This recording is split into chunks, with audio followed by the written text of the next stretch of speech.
time frame, and then we'd be willing to provide suggestions on how to partner people up to get it rolling a little earlier next year. Because I've seen this particular activity happen in other places, and you know, I'm really happy that you guys were able to do it for the couple of months. But if you get to do it for the full period of time, it's much more rewarding. Like I said, we'd like to start in October and move on, you know, from there. It's just, you know, we needed to wait for the funding to come in. We need to contact Destination Imagination and get our names hooked up, and that all, you know, it took time. Yeah. Have you run this before? You seem... I haven't, but I was dealing with Destination Imagination with Alec, trying to get everything up and going. But it's fabulous. It's really a great program. Go ahead. Next year, if we're waiting on money to show up from a grant, is it possible for Mr. Simonello or any other administrator to come to the school committee, request a funds transfer, and then have that, when the grant shows up, it goes back into whatever you know, open account that we have, maybe activities account or whatnot, so that the fee, or can the school, is it possible to front that fee so that you're not waiting? Because I mean, I know they won't, generally they don't send you the materials, they don't give you access to the website until you pay for it. Right. No. I'm going to answer in a more general way. When there are certain grants that we get every year that are kind of guaranteed grants, they call them entitlement grants. They tend to be a little bit more straightforward in the way we deal with them, because usually before the fiscal year even starts, we get a list from the state. They tell us how much the grant's going to be. And basically, you just have to figure a way to fit their criteria into what you're doing. But when you're talking about competitive grants, and this would come under that category, you would need to show me the money first. There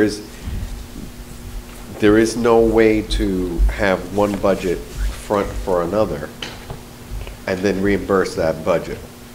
There's no mechanism like that in public schools.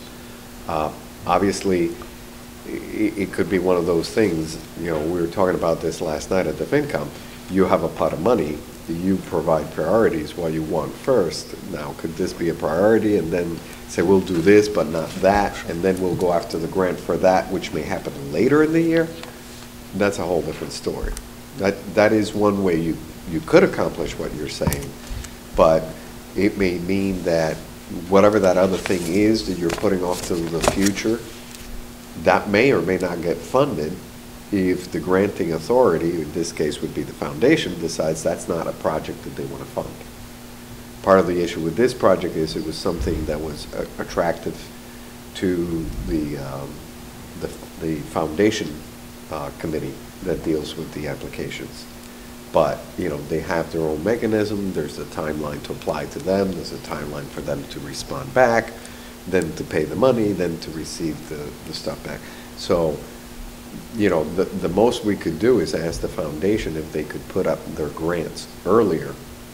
We could apply for them, get that application or that approval earlier, so that they can go out and register as soon as the challenges are up. All right. I'd like to make a motion that as a school committee, we send a thank you to the Westport Educational Foundation and just have a reference to the student representatives that came forward and did an excellent job letting us know how the program went and urging Mr. Simonello's future application and dialogue. Second? Second. All's in favor? Aye. Aye. Aye. Girls, thank you very much. Thank you very much. Mr. Simonello, thank you. Thank you. Yeah. I look forward to seeing what you guys do next year. Okay, letter C, update on school committee replacement. as we kind of found out last school committee meeting, the town has been notified that Mr. Harenstein is resigning from the school committee, effective May 20th, I believe. I did talk to the selectmen, just to make sure that they were aware that this letter had gone in. Kicked around some dates that they would be willing to look at. You know, unfortunately, if you take a look at the calendar, ooh, sorry. Should have put it right on top of the microphone. May 20th is the week right before the town meeting, so they kind of requested that we set it for June 6th, which would be, that would give people a week, the week of May 30th, 31st, June 1st, 2nd, 3rd, to actually put in their interest, and that way, you know, we could get together on the 6th to perhaps come up with somebody who would fill Mr. Harenstein's seat. So I'm going to pass these around just so you got something to look at. This is just a draft. Nobody's seen this. We just kind of worked on the language based on the previous public notice that we had put out there. But, you know, I'm sure the Board of Selectmen would like to know if this is acceptable. You know, it would require all 4 of the remaining school committee members to be there, or they should be there. Is that a meeting date for them, or?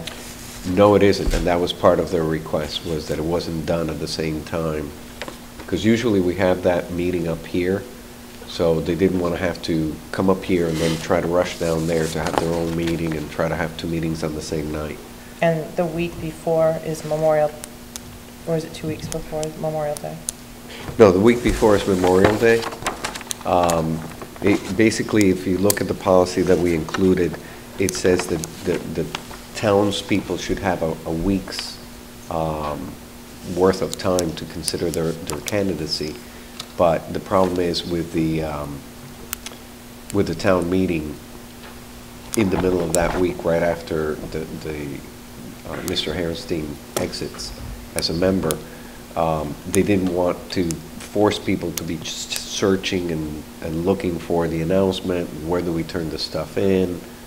They didn't want people doing that during the same week.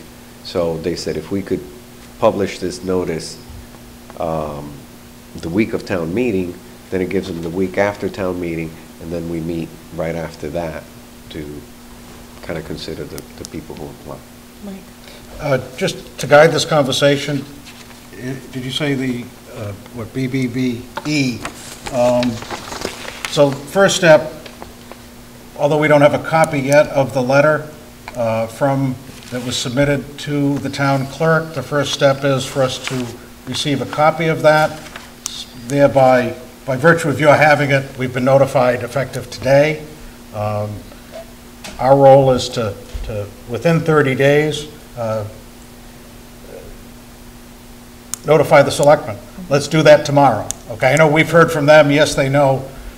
Let's not drag this out. But I wanted, in the notification, I wanted you to look at the timeline. I would like to have 7 days to publish the notice on cable TV and propose, because I've had some dialogue with members of the school Board of Selectmen that would like to get this vacancy filled, which we can address it before May 20th. We can have a appointee selected before May 20th, and it predates the budget process, which I see as a benefit representing the schools as we go forward. You can't have 2 people fill the same position. No, it would be appointee effective May 21st, but we can make that decision while the sitting member